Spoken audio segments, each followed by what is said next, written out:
Okay, that was fun. Let's try that again. You're just too good to be true. Can't take my eyes off of you. You'd be like heaven to touch. I wanna hold you so much. At long last love has arrived, and I thank God I'm alive. You're just too good to be true. Can't take my eyes off of you.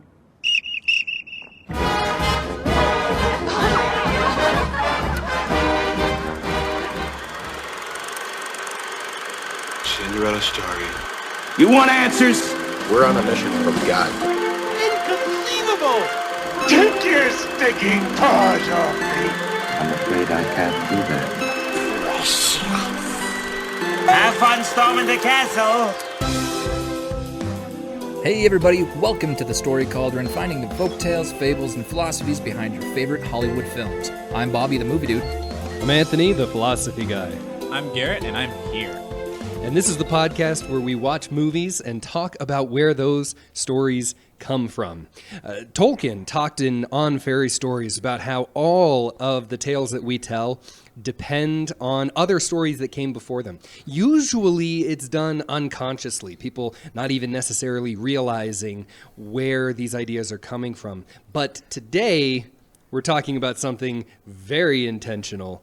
What movie are we talking about today?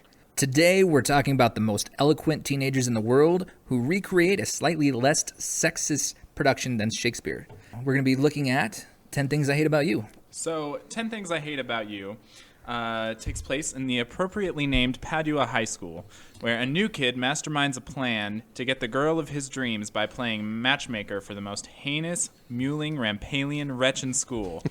If you've read The Taming of the Shrew in high school, then this probably sounds familiar. Very, very true.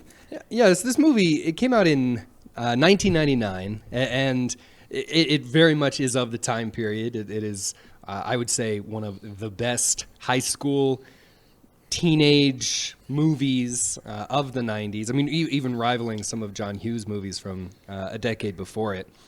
And I mean, it's not the kind of movie that tends to win a lot of awards. Didn't get nominated for any Oscars or anything like that. It did win 7 Teen Choice Awards, though, that year. And it launched the career of several people that went on to, well, still today are soaring rather high. Julia Stiles, Joseph Gordon-Levitt, and none other than Heath Ledger. This was his first American movie. I mean, he had already kind of done some things in Australia, but this is what introduced him to the States. He's pretty awesome. I'm not going to lie. It's a guilty pleasure, but I really liked A Knight's Tale. Oh, that's where I was first introduced to him. And, why is that a guilty pleasure? You should be proud of that. I was thinking just about because that movie last night. Some of the other acting in that movie. Okay, fair enough. I love that. No, he was great, and the storyline is just really fun. You know, it's like a jukebox musical. Yeah, and even though this one, 10 Things I Hate About You, doesn't have the same kind of musical jokes in it, the soundtrack still really works well to set the mood. So well. Yeah, with all of these. What's he say? Girls who don't know how to play their instruments. I thought that was a little harsh, but it certainly makes you feel like you're back in the 90s, in the nicest high school ever built. It's like an castle.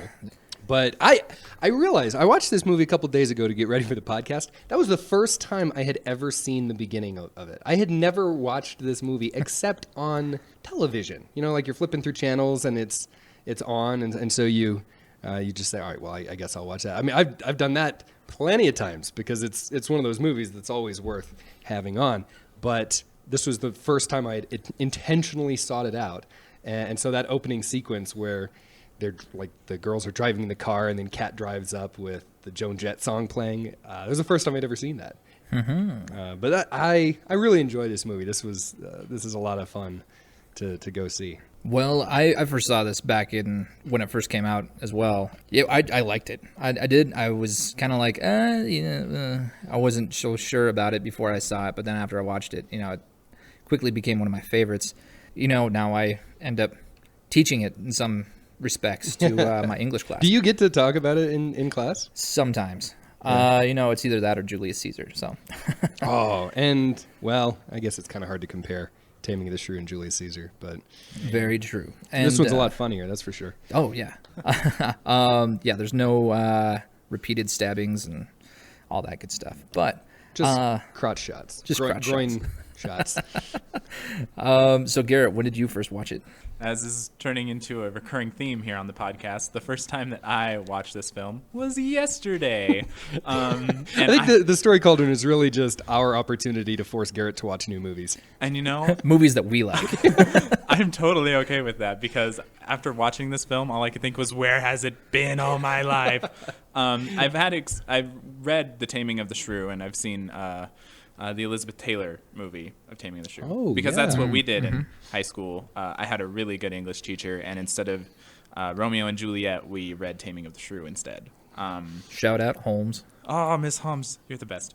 And it's true, The Taming of the Shrew is marginally better than Romeo and Juliet. I think I agree. dislike Romeo and Juliet even more than I dislike Frozen.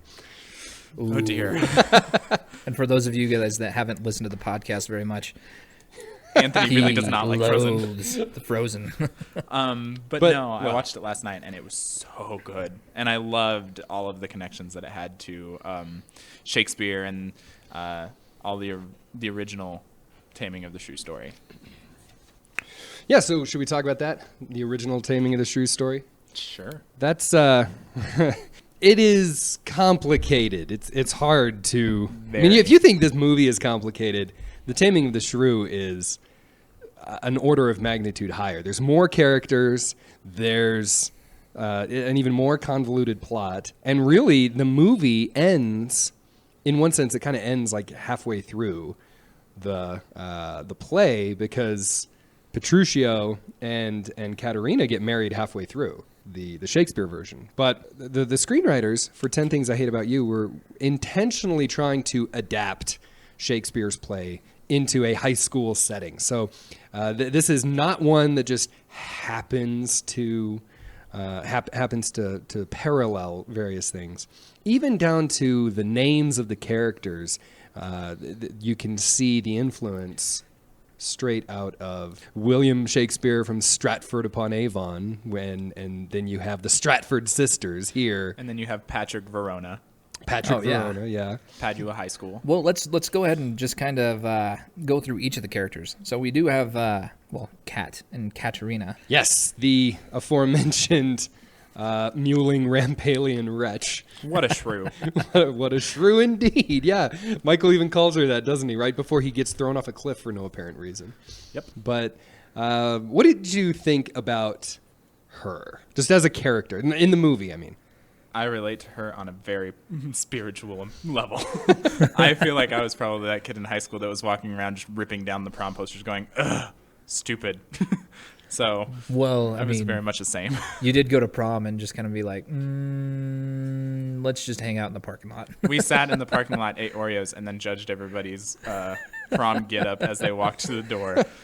You were Joan Rivers going into prom? I wouldn't go that far. But, yeah, I was very much that rather stay at home and read than, go to the big, huge party kind of person. Yeah, for sure. I think you're not alone in that. I mean, I did go to prom, but it was on a given night of the week. Then I would be right there with you. I don't know. I was just a huge homebody. So. Well, Kat is. Sounds good. Okay, so in the movie, Kat is very much. She has some good reasons for being kind of antisocial.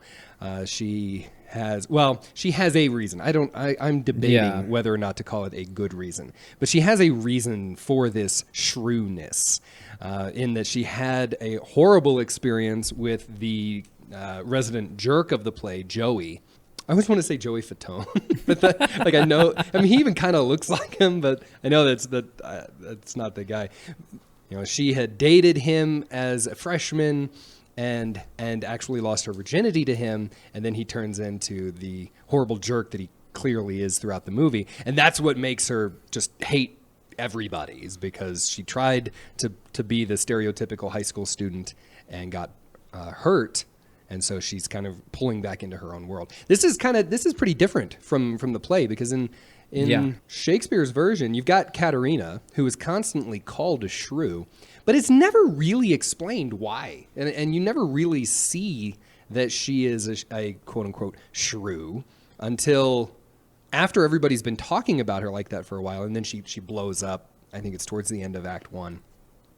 And has this big loud screaming match. But it like the reason why everybody doesn't like her in Shakespeare's version is just kind of never supplied. She's just the grumpy. She's just a shrew. She's just a shrew. She's just labeled that, and then you're just supposed to go with it. And you never know if it's actually because if she's just a scapegoat for everybody else is just being upset, and then it gets put on her, or if she actually is, a shrew. Yeah. So I guess you can appreciate the screenwriters here for wanting to flesh out her backstory a little bit more, but we'll get into the problems with that maybe in a little bit. Well, but her sister, so this is Katerina Bianca. and her sister Bianca. Bianca. Gee, what a departure from the original material.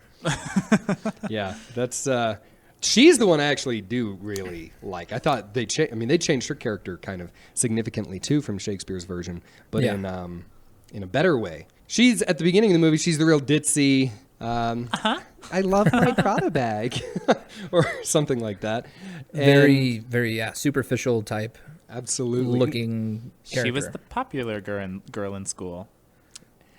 But by the end, she is not only is she recognizing Joey for his Terrible personality. yes, it's hard for me to find an appropriate adjective for that guy, but. Not only does she recognize him for what he is, but she actually goes so far as to punish him and punch him full in the nose and a few other places to kind of get revenge for herself or her sister. That's something that you never see Bianca do in Shakespeare. Yeah. So those are the two girls. What about the guys? So let's go to Patrick or Petruchio. Petruchio. The heartthrob, this is Mr. Ledger. So yeah, he's the in the 10 Things I Hate About You, he is the bad boy. He's kind of intimidating to everybody else at the school. There's all these hilarious rumors that go around about him. Definitely. Oh, well, it is a high school, so you have to have some sort of rumors thrown in there that are completely ridiculous. Well, and the writers really had some fun coming up with ideas for how he doesn't have a liver and how he slept with a Spice Girl, or just really crazy things. And he does not refute any of these. He just kind of lets it run. Yeah, while he's lighting cigarettes in the back of the chemistry room. But yeah, exactly. It's he's doing nothing to change his reputation. He just does not seem to give an F. Yeah, exactly. And I thought it was really funny when you get JGL, Joseph Gordon-Levitt's character, Cameron James, when he approaches him. Because in, I just can't see his character like actually having the stones to go up to him. But are you talking about when Patrick puts the drill through the French book? Yeah. Yep.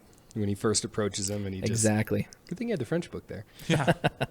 So in Shakespeare's play, Petruchio is this kind of... he's kind of a bad boy, but not in the same way that Patrick is. Petruchio is just kind of this guy who has been away for a while, and he's wealthy, and now he's saying, well, I kind of want to settle down, I want to get married.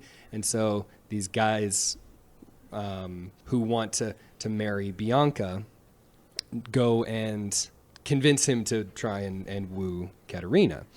But here in 10 Things, you've got this dad who's hilarious. Oh, so funny. He's up to his elbows in placenta, and he's terrified that his daughters are going to get pregnant by every boy that looks at them. And so he has this really strange rule about, well, first he says no dating at all. Nobody can date at all. And then Until he they're realizes, until you're 18. And then he realizes that he can kind of shove some of the blame off onto one of his daughters by saying, well, once the older one dates, then the younger one can date. And that kind of parallels what's going on in Shakespeare's play, because in The Taming of the Shrew, you've got a father who has two daughters and wants to make sure that the older one is not popular. She's the shrew. And nobody wants to marry her, and so he's worried that she'll never get married unless he arranges for her to get married as a condition of his younger daughter, who is popular, to be married.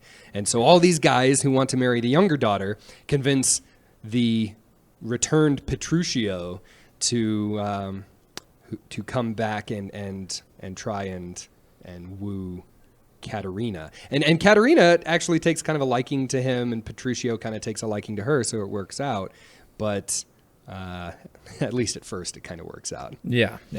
But that whole idea of them having these restrictions from the dad, I just can't. I have trouble imagining that something like that would work in real life. Yeah. I don't know. Kat seemed pretty happy with it. Well, yeah, because she didn't care No. about anything. Oh, and then Lucentio comes in, or I should say Cameron James, good old Joseph Gordon-Levitt. I like his character, I have to say. He seems really easy to relate to. Yeah, I mean, and he's very, I don't know, he's, the everyman, I guess. Yeah, because he is kind of nerdy, kind of unpopular, but not really hated. It's not really clear. He's just kind of the new guy who doesn't know anybody in school, and he's in love with Bianca. And so he goes to tutor her. That's a nice callback to Shakespeare, because the dad in the Shakespeare play won't let anybody even really talk with Bianca, but she still has to learn. And so Lucentio disguises himself and as a Latin tutor and goes and tutors Bianca that way. And in fact, in Shakespeare's play, there's actually a couple of guys who do this, and because there's more than one guy trying to woo Bianca, and they kind of cut that out of 10 Things. That's one of the things they simplified. They took a lot of those other suitors and just shoved them all together into the character of Joey. Joey, the jerk, the rich guy. Joey Donner. Joey Donner, that's his name, yeah. The other character I think you really need to appreciate is Michael. Michael, the AV club guy who shows Cameron around. And shows him all of the cliques in their school. That was me in high school, yeah. Oh, you were more like Michael? Oh, I was the AV guy that was jumping around cliques. Did you do the thing where you sat awkwardly at a table until someone told you to leave? That happened maybe like twice. Yeah, and he's the one constantly quoting Shakespeare. I mean, if there's one person or one character that they're really hitting you over the head with the Shakespeare connection, it's Michael, because he's quoting from the sonnets. He's I guess Cameron does it once as well, at least once. Beginning closer, right? Yeah, he actually quotes some of Lucentio's lines about Bianca, but Michael's the one who is. I mean, he literally dresses up like Shakespeare at the end, right? To get with. Mandela. Mandela, yeah. I wish she had been in it more. Me too. I really liked her character, and I think it was a nice nod towards Mr. William Shakespeare. Yeah, the Shakespeare fangirl. Yeah, basically. Apparently, I was listening to an interview. Apparently, in some of the earlier drafts of the script, they were going to flesh her character out more, but she was going to be a much darker character, like talking about suicide frequently, to go join her lover Shakespeare in the afterlife. Oy. And they, I think, wisely cut that. Yeah, that's probably a good call. So you get just enough of a hint of her kind of eccentricities. But I'm not going to lie. When Mandela and Michael got together at the prom, I just grabbed my chest and went, "Oh, my heart, this is adorable." Yeah, I think I liked their romance best of all. Of the three romances in this film, I think theirs was the sweetest. It just seems so random, and I think that because that wasn't a large part of the story beforehand, that when you see it at the end, you just go, "Haha, aw." So when you think of the movie, what parts jump out at you? I mean, are there particular scenes that you remember or enjoy? I had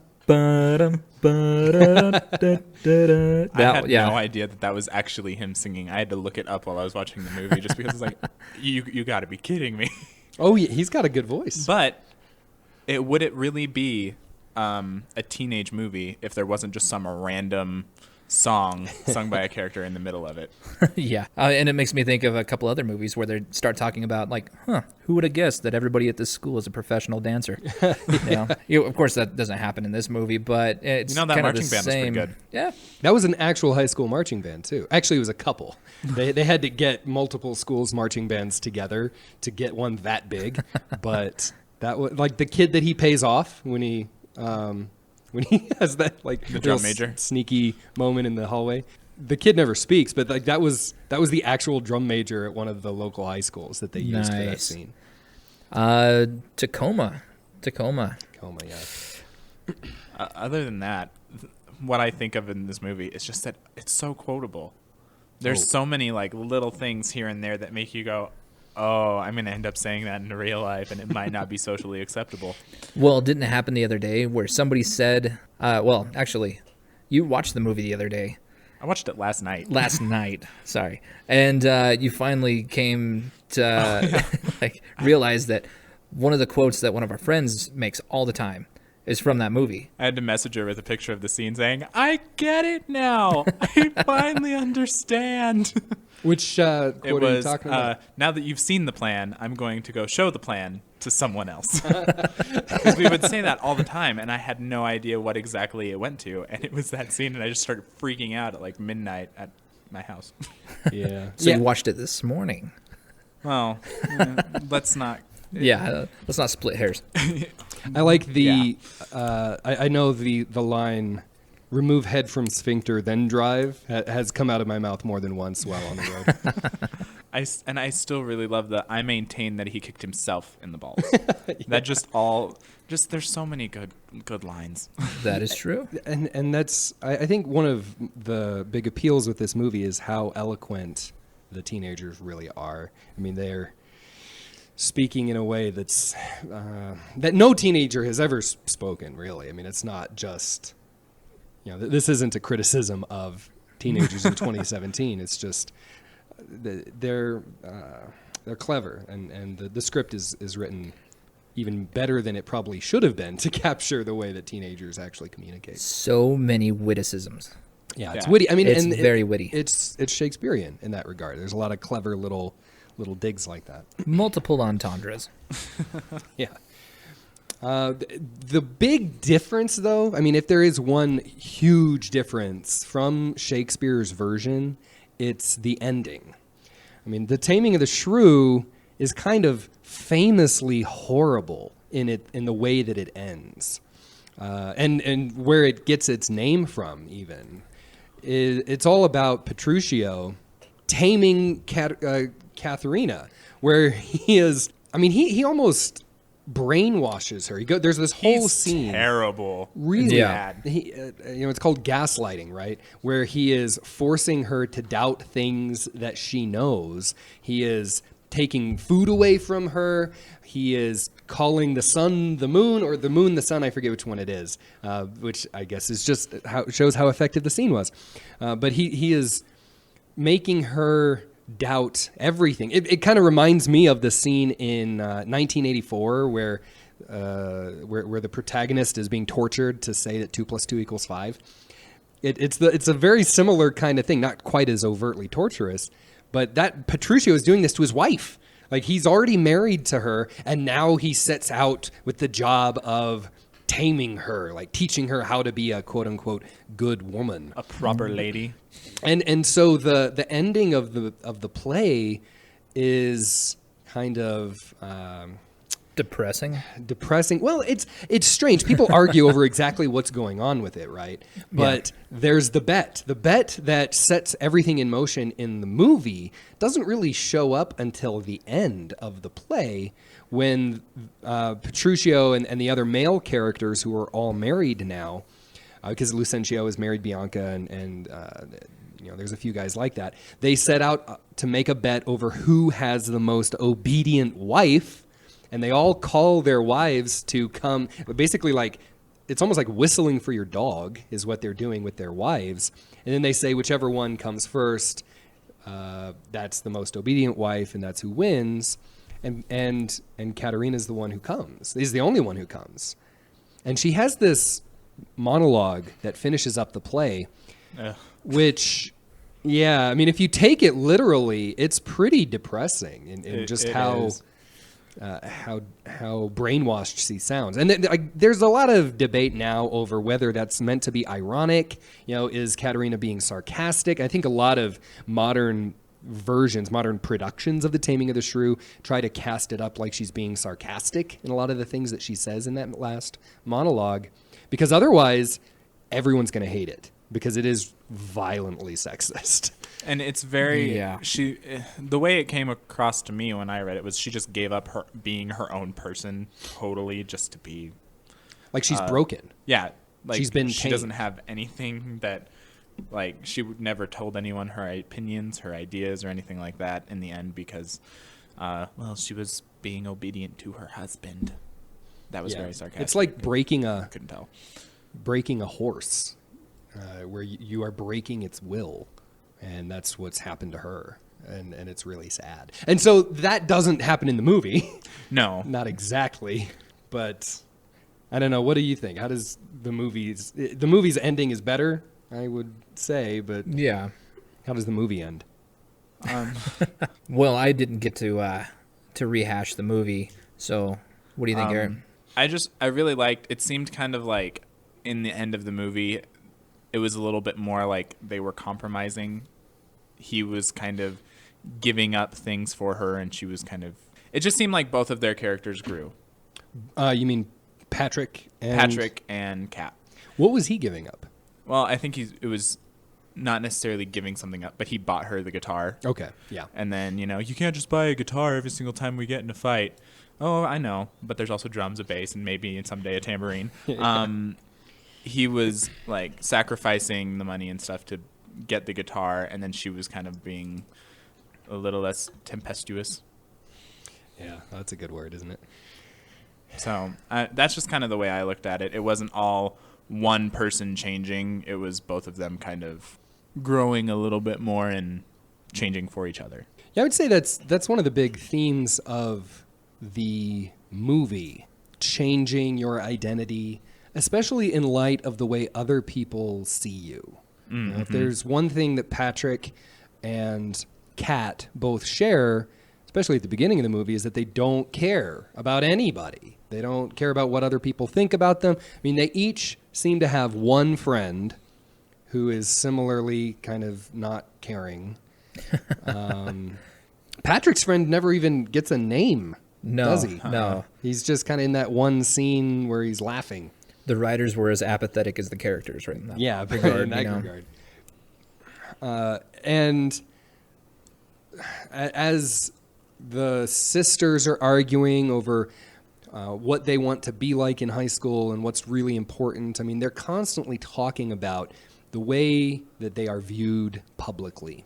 And so that's that idea of your identity being formed by other people somewhat is something that you can see running very deeply in the background of this film. There's several times that Kat mentions different writers or different books, or is seen reading different books.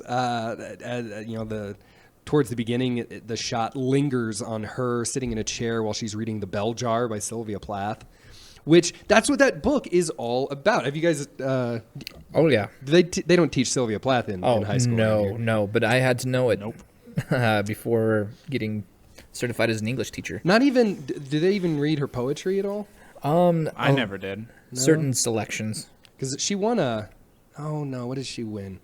Or was she just nominated? She was like right after. The details are escaping me now. She was awarded it was a Pulitzer. She was awarded posthumously because she committed suicide. Yeah. But her book, The Bell Jar, other than her poetry, is probably one of the most famous things that she wrote. It's all about this girl who actually suffers a mental breakdown because of social pressure. This girl, Esther, in The Bell Jar, it has a few different friends at school that kind of embody different exaggerated stereotypes about feminine roles in the 50s and 60s. And Esther can't really decide who she is, quote unquote, supposed to be. And so she goes in, she actually enters a mental institution and goes through these different treatments to try and figure that out. And she attempts suicide. It's actually kind of when you read it in light of Sylvia Plath's biography, it's kind of dark. I mean, you can see some parallels. Yeah, you can definitely see what was going through her mind, I guess. Yeah, definitely. What she was living with. Because if I remember right, the way that Plath has her character try to commit suicide in the book, I think is actually the way that Plath ends up committing suicide in real life. But that idea that that Esther is struggling with in the bell jar, which, the title of the book comes from the feeling that she has of just being weighed down, being put under glass, being put under this bell jar, this pressure from all sides, and she wants to just throw that off and be free. I think it makes a lot of sense that you see Kat reading that book in one of the first scenes when she's at home before her dad comes in and gives her the letter to let her know that she got into Sarah Lawrence. And it's not a mistake either, right? Like it is in extra large print right in the center of the screen. Yeah. You can tell that the filmmakers are wanting you to notice that she's reading this book. Yeah. But going back a little bit, we were discussing how the characters, those Kat and Patrick, I almost said Peter, have sort of like one friend that they're always around. I kind of feel like Bianca does as well. And you see a lot of character development throughout the movie with Bianca's character because of Cameron James and the different situations that she gets put through throughout the story when she finds out, oh, maybe dating isn't everything that I thought it would be. So yeah, Bianca's her best one friend Chastity. Chastity, what an ironic name. Yeah, because that girl's not very nice, is she? Yeah. But you see their relationship kind of, Chastity and Bianca's relationship kind of crumble throughout the movie because of Joey Donner, and then the different way that Bianca begins to see the world because of talking to her sister and talking to Cameron, and just being in that party dating sort of culture that she wasn't around before because she wasn't allowed to. Yeah, at the beginning, she really wants to embrace that stereotypical party high school culture. She wants to be the popular girl. She wants to sit on the back of the convertible driven by the pretty boy. And I think the scene at Bogey Lowenstein's party. Golf joke. That when he's showing her the different poses and they're all the same. Like this is underwear. This is swimwear. This is swimwear. Did you see the difference? It reminds me of Zoolander. Yeah, right? Blue Steel. They're all the same. Am I taking crazy pills? Like that. She has that moment, right, where she realizes, oh my God, I'm dating an idiot. I can't stand this boy. But Chastity is still more than happy to kind of take her place, right? Yeah, like my curfew isn't until 2. Well, mine's in 15 minutes. Oh, well, bye. Yeah, oh man. I was hoping in that scene, I actually thought that might be the first time that Bianca would slap somebody or punch somebody, because the look on her face when Chastity does that makes it seem like she might have been thinking about it, but it's not until a little bit later that she punches the guy who actually really deserves it. Twice.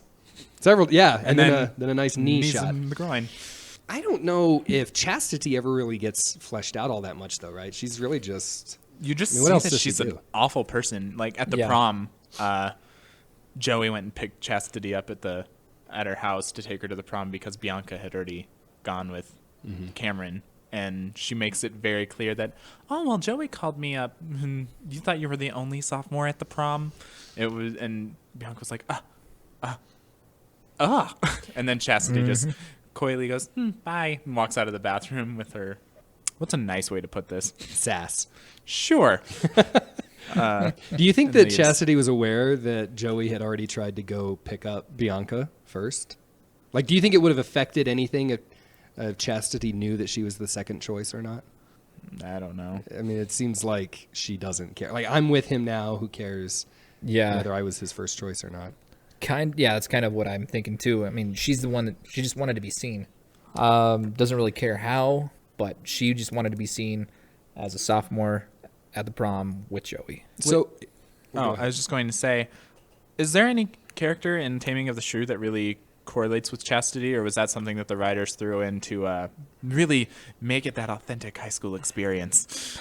I don't think there is, and there's not really. Because if I female remember characters correctly, are there? it mostly stayed on the story of Katharina and Petruchio. It didn't really, like, it talked about Bianca, but it wasn't as much, I feel, as the movie did. Yeah, I don't 10 think things. there were any other female roles in The Taming of the Shrew other than the two sisters. Sorry, it's been a while since No, I've it's a read good it, so I'm question. like, Because that's one of the criticisms of The Taming of the Shrew is that even though it's supposedly about, I mean, it could be an opportunity to talk about different gender roles, it's really just emphasizing the guys. Shakespeare's play, at least, is very much emphasizing the male perspective and the male characters. I don't think there is a version of chastity in Shakespeare, but I don't know what she would have really done. I mean, you would have had to change the plot considerably because there's not a version of Mandela either. yeah. I mean, there's not anybody. Well, I kind of figured that the writers threw her in as, another nod to Shakespeare. Yeah. But chastity being in this play or in this movie does serve as a helpful example for somebody else that Kat talks about at several points. And that's the philosopher Simone de Beauvoir. Or Beauvoir, I don't know. She says it kind of funny. She really tries to say it very Frenchy in the movie. But Beauvoir was a philosopher who lived in throughout the 20th century in France. Actually lived through the Nazi occupation of France, and is often talked about in conjunction with another famous philosopher, her partner for much of her life, Jean-Paul Sartre. But Beauvoir, I mean, they do talk about a lot of similar themes, but Beauvoir had a very rich philosophy of her own, pushing into what we now think of as just kind of solid feminism in its own right. Both of them were existentialists, so that's the first big fancy philosophy word you can think of with these guys. And what is an existentialist? Oh, what a good question. I mean, existentialists are people who are trying to understand meaning in life, and if life has a meaning. And a lot of them, especially Sartre and Beauvoir, are trying to come up with a way to talk about a meaningful life in the absence of something like God. Not all existentialists are atheists, but a lot of people link those two together because a lot of the early famous existentialists were atheists.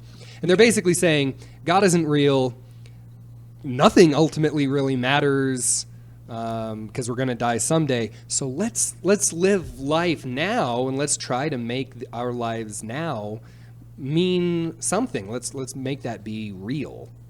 And so, Sartre developed this idea of bad faith and good faith, living authentically or inauthentically. Bad faith is something you want to avoid, where you're pretending to be something that you're not. You're pretending to live life or to hold certain views or to believe certain things that are not really what you want to do or not really who you are. And Beauvoir takes that idea and talks about the feminine condition kind of being inescapably one of bad faith. Like in her book, The Second Sex, she talks about how women are defined, in her view in that time period, that they were defined in opposition to men. That women, and this actually, it's really hard to argue with, going all the way back to Aristotle in, the 3rd century BC. Aristotle defined a woman as a man that was basically missing certain things. Which I know you put it that way. If you can only see our faces right the now. look on Garrett's face, Aristotle was a really smart guy, not a feminist in any way, really not kind to women, But Beauvoir said, yeah, that idea has strongly affected Western culture, deeply rooted itself in Western culture. And so in the early 20th century, she was saying things like one is not born but becomes a woman, that you are born into this society and then you are taught to be a woman, to be this particular kind of person with these particular gender roles, which often is confined to places that men want you to be. And so Beauvoir she was very much a revolutionary, might be the right word. She was a foremother. I don't know, is that a fair word to say? She founded an entire way of doing philosophy now that we think of as feminist philosophy, basically trying to say that women are not just the other. She founded this whole way of thinking about philosophy where she was trying to argue that men are not the quote-unquote default. Women and men both get to be considered equal parts of society. And so it makes a lot of sense to put her ideas and her name on the lips of a character like Kat, who is constantly trying to bring those ideas into the conversation. I love her interactions with the English teacher. Oh, so good. Right? I mean, and he has some really, I think, clever things to say, too, on the issue of race, but that's not really something the movie ever talks about much. No, but I definitely identify him being an English teacher myself. Just are you being sarcastic? Go see the principal. You need one of those soundboards. Oh, so yeah. that you can just play quotes from him in class. Shut up! I didn't tell him to shut up. The board did. Yeah, right. One of these days, someone's going to slap you, and I'm not going to do a thing about it, something like that. Oh, boy. So good. But that English class, can we just talk about that English class for a second? Oh, definitely. They were all so vocal about everything. That's your the dream. Well, like even the students, she turns around and calls Joey an a-hole. Kat does in the middle of class, and the teacher's just like, eh. Yeah. I was like, wow, I've never seen a classroom like that before. It was almost 20 years ago, too. That's true. But like even in college, I haven't seen a classroom like that. Just wait. Oh, I'm so excited. I think that the atmosphere in that class, because they are talking about ideas that are more complicated. I mean, maybe it's because we don't often in high school get into Simone de Beauvoir or Sylvia Plath. I mean, we'll read Shakespeare and things, but a lot of people, I don't know, this might be a bit of a side issue, but there's opportunities to talk about really deep, interesting things. And I think if you're having a deep, interesting conversation, throwing out a word like asshole might actually, I don't know, it's not as big a deal if it flows within the kind of intelligent conversation. Yeah. If that's all people are, like if the only thing out of That's anybody's true. mouth is profanity, like, well, okay, yeah, that's not constructive. That doesn't get very far. Yeah. So, I mean, if there were more, do you think this is the kind of thing that people would want to talk about in a high school classroom? I mean, what it means to have meaning in life, what it means to live authentically. I think it depends on the level of the class. Not going to get very far with freshmen, but the upperclassmen, they might be able to take a topic like that seriously, and I think that's something that we should kind of strive for. Because right now, you mentioned Shakespeare, everybody just kind of goes, ugh, why is that Shakespeare. relevant? Like that has nothing to do with our life, But the themes are still universal, and it does open the doors to deeper conversations like this one here. Yeah, I think it makes, I think that there is a benefit right now with kind of some of the political situations in the world to have high schoolers read something like Julius Caesar. But I think that some of the themes about women and men and their interaction in The Taming of the Shrew offers a really powerful opportunity for high schoolers to explore those things.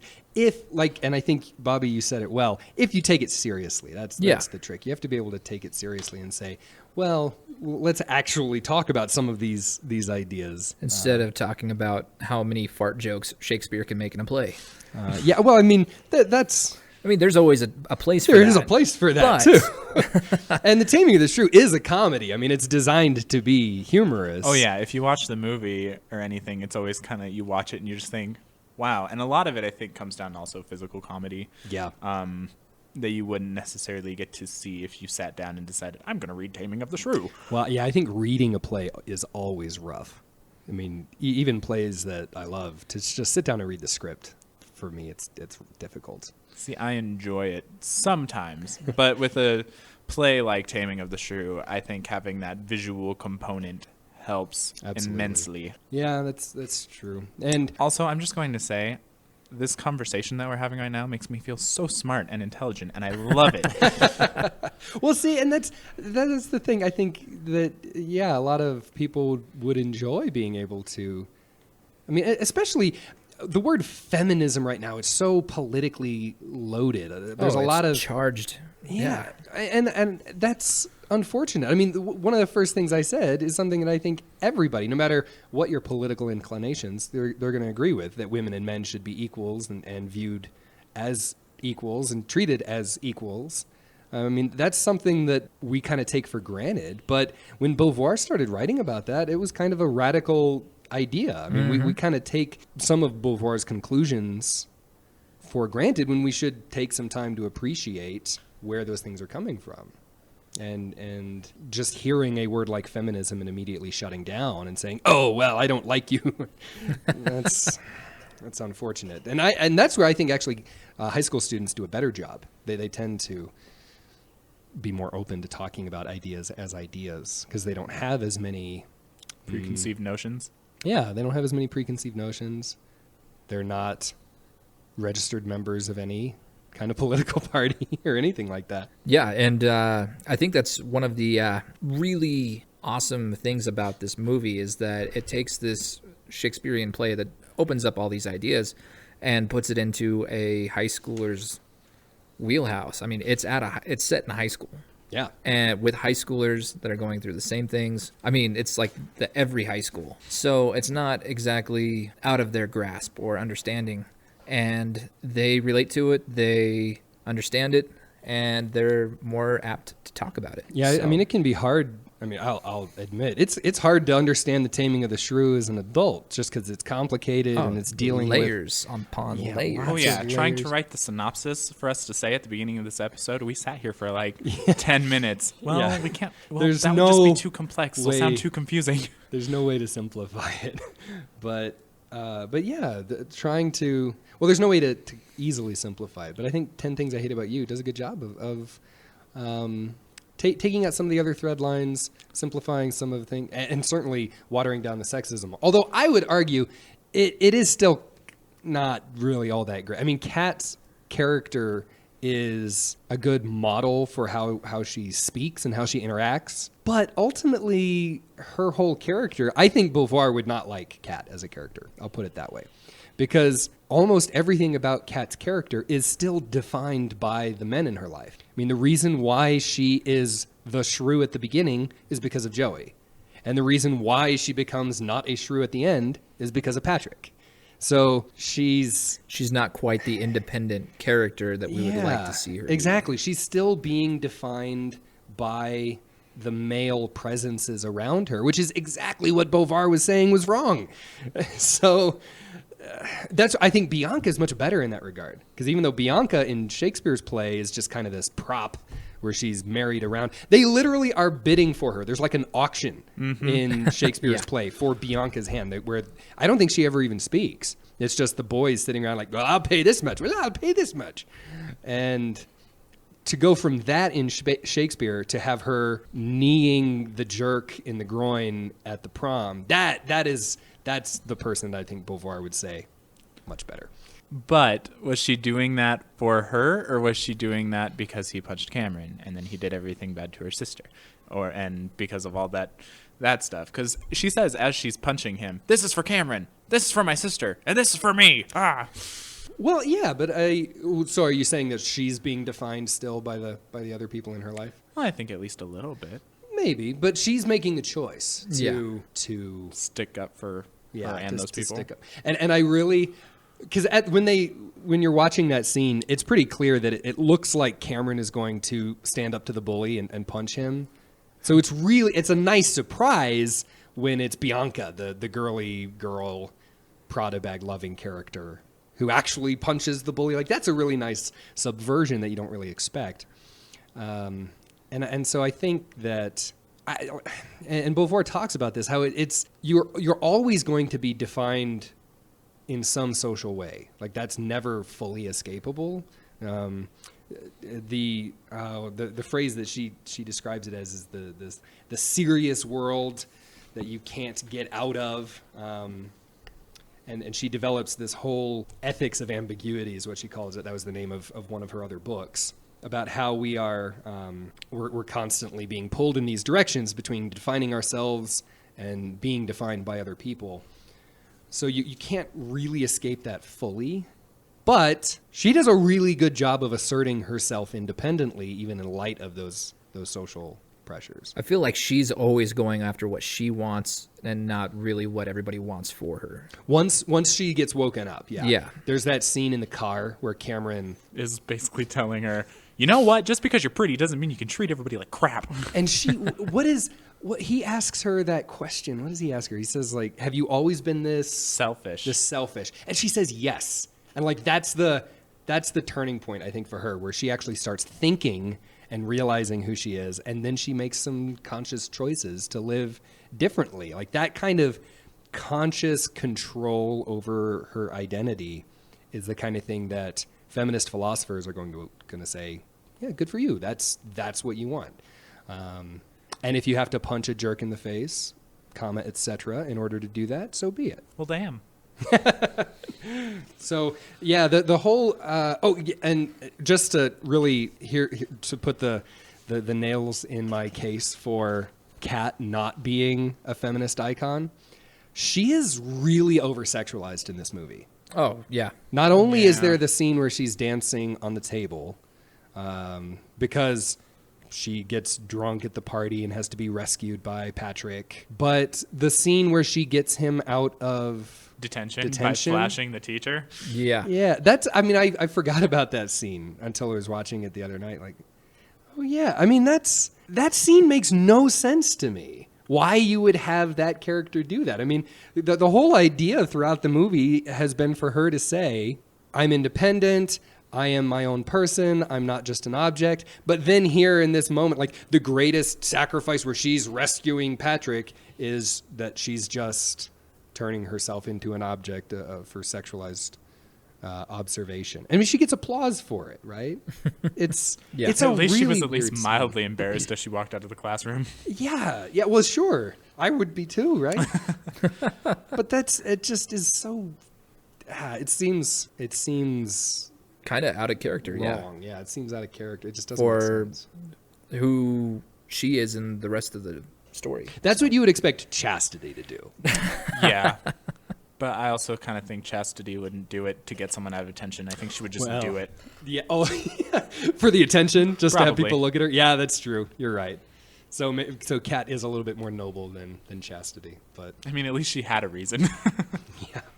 yeah, maybe not a very good one. But looking at it, you do see that Kat is the one that is very vocal about her thoughts and that kind of sticking up for what she thinks throughout the entire thing. Starting out with yelling at everybody in her English class, and you just kind of see it going more and more and more. Yeah, I love how the teacher doesn't even look around when he says when she he raises gives her hand. Yeah, he gives some assignment or he says something and doesn't even look around. He just calls on her because he knows that she already has something to say. 'Cause she always has something to say. Maybe. Okay, I'm gonna take a step back from my earlier comment and say, maybe we're supposed to look at the two sisters together. Like, Kat is the one preaching the ideas, and Bianca is the one fulfilling them. Yeah, maybe if you take them together, then it's a little bit more of a holistic picture here. I could see that. Just kind of, it's common in Hollywood to see a character described or defined as a particular trait, and maybe that's what we're looking at here between the two sisters. You know, one's the vocal one is the active one. One will preach, and the other one will go out and Punch fulfill. Joey Donner in the face. Exactly. And so, I mean, I wouldn't doubt that's what's happening here, and I kind of like that idea, to be honest. Well, we solved it, guys. We cracked the code. Oh dear. And actually, that brings us up to the end of our episode today. Seriously? Already? Wow. That went by so fast. Pretty close. Unless you guys have anything else, we can always stretch it out a little bit. Well, I was going to ask, how would you guys rate this movie in comparison to other adaptations of Shakespeare plays? I mean, because this is not the first, but it certainly won't be the last. It's not even the first adaptation of the Taming of the Shrew. I mean, Kiss Me Kate. And things like that. But then there are other versions, like West Side Story is Romeo and Juliet. Or as some of us just recently discovered, She's the Man is a version of Twelfth Night. That was me. I had no idea. I have to say, I mean, I do think this is an improvement. Like we were saying, it is it's one of the better ones. It's certainly entertaining. Oh yeah. I love this movie. It's really, it's funny. That's great. Yeah, that, and you can't forget Romeo and Juliet. Oh yes, of course. I actually really enjoy that one. I don't know. I liked it. I'm a bitter old man, so. So who would you recommend this for? Everyone. No, I say that all the time. I don't know. I think it is a really good kind of coming of age story. And I think it would be a really good thing for at least upperclassmen in high school to see. Oh, yeah. I feel like every student in high school at some point needs to watch this. And not only because of the different universal themes that it has, but I also feel like when I watch something with really fast or witty writing, whether it's a TV show or a movie, I always feel so much smarter and more quick-witted after I watch it, and that's just a nice feeling to have. Oh yeah, I wouldn't say it's a this little is confidence boost. This isn't like Aaron Sorkin level of wit, but it's pretty good. Yeah, it's clever. I'd agree. I think high school students or people who can appreciate high school plots. I mean, if you're over high school, if teenagers talking about who's going to take me to prom isn't your thing, you're not going to like this movie. See, that's normally how I am. But this one, I watched it and I was like, this is a movie that makes me want to be in a movie. Yeah. And if you have any kind of appreciation for 90s indie rock, especially of the feminist persuasion, this is definitely going to be your jam. I like your cup of tea. I think I would like the soundtrack to this movie. But yeah, and I agree. You know, Well, it opened with the bare naked ladies. Yeah. So how can you? Oh yeah, that's upset? right. But yeah, I think everybody in high school at some point needs to see this movie. And then if you're just going to study Shakespeare in college, even, you know, it's just a great way to get a different perspective on what you can do with it, or how to adapt to like a universal theme into today's environment. I was thinking, if they try to do this again, like if they try to make another updated version, it's going to have to be very different. Notice how there were no cell phones in the movie. Yeah, that's exactly what I always think when like reading a book that just came out or something, I try to notice if they have cell phones and that sort of thing, just because they are such a part of our life now. I laughed when Kat was dancing on the table and there was nobody recording it. Yeah, like that would be on Snapchat in like 2 seconds, right? and that's not a good thing. That's not a good thing. I was about to say, it kind of makes me happy that there was a time when that wasn't a thing. Where, this movie, how nobody had cell phones, it kind of reminds me, there was life before that. I think you could do it. You could redo this movie again. It would just be significantly different, and I don't know if it would be better. Yeah. I would have a hard time imagining that it would be, but I'm also not a screenwriter. So. And you're also not going to have Heath Ledger and Joseph Gordon-Levitt and Julia Stiles. That's I do have to say, the gal who plays Bianca, Larissa Olenek, she was like one of my first celebrity crushes when I was a kid. There was a show. Did you ever watch The Secret World of Alex Mack? Yes. Yep. I liked that show. That was actually a really good show, and I haven't thought about that in years and years. Yeah, and years. she was Alex Mack. I thought she was cool. With her bib overalls and a backwards hat. I do have to say real quick, shout out to Miss Perky for following her dreams of writing. Oh, man. Allison Janney, that is such an off character for her. I mean, she did a great job of it because she's a fantastic actress, but I think of CJ from The West Wing, and I think of Miss Perky, and they're like night and day. I thought it was hilarious. Sure. And I'm sure that the bratwurst would as well. Oh, I love it. All right, so one final question before we get going. Would you change anything? Like, we talked about a little bit of remaking it, but what would you change of this production in particular? I would completely change the way that she got him out of detention. Agreed. I mean, there were plenty of other ways. Even just pulling the fire alarm or something like that. There were so many other ways that they could have gotten that out. I would have changed Bianca's prom dress because that crop top thing was not working. Okay. 1990s fashion. It's coming back Yeah. with a vengeance. I think to have, we already said to have Mandela in there more. Or maybe to show, I think it would have been nice to see Chastity, to have her arc maybe come around a little bit more, to see what happened to her in the last scene. Because Flesh out her character a little more, maybe. after she leaves the bathroom, you never see her again. Yeah. But it's really I just... think I'd like that in there too. My main problem with this movie is the pointless over-sexualization of Kat. All right, so that about wraps it up for us. Thanks for joining us today on the Story Cauldron. The music for this episode was from the band Hook Sounds. And be sure to follow us on Instagram at The Story Cauldron, or Twitter, Story Cauldron. We've got a Facebook page and a website too, thestorycauldron.com. Let us know what you think, and let us know what movie you would like to hear us dissect next. And please make sure to put a review on iTunes. That way, more people can help find the you can help more people find the podcast, and we'd love to hear feedback. It just makes us feel all warm and fuzzy that you care as well. So, I hope you guys join us next time, and if you have any suggestions, leave them in the iTunes review or on our social media. And hope you enjoyed this episode. Till next time. Bye.